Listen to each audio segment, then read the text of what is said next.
আজকে আমি শেয়ার করব সবজি চিংড়ি চচ্চড়ি। সব সবজি, কুমড়ো শাক প্রেসারে একটা সিটি মেরে নিয়েছি, কুমড়োগুলোকে আলাদা সিদ্ধ করে নিয়েছি, বেগুনটাকে আলাদা কুটে রেখে দিয়েছি, ওটাকে সিদ্ধ করিনি, পরে দেব। তেজপাতা, পাঁচফোড়ন দিয়ে আদা বাটা, কাঁচা লঙ্কা বাটা, হলুদ দিয়ে কষিয়ে নিয়ে বেগুন দেব। আর চিংড়ি মাছগুলো আমি দিয়ে ভেজে রেখেছিলাম, দিয়ে একসাথে কষিয়ে নেব। কষিয়ে নেবার পরে আমি কুমড়োটা দিয়ে দিলাম, কুমড়োটা দিয়ে হালকা একটু নাড়াচাড়া করে এবার সব সবজি আমি দিয়ে দেব। সব সবজি দিয়ে লবণ দিয়ে এবার আমি বেশ করে কষিয়ে নেব।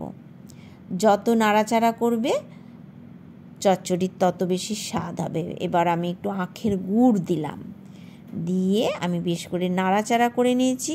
আমার হয়ে গেছে কমপ্লিট কুমড়ো শাকের চচ্চড়ি, সবজি চচ্চড়ি। দুর্দান্ত খেতে হয়েছে, কোনো রকম কথা হবে না।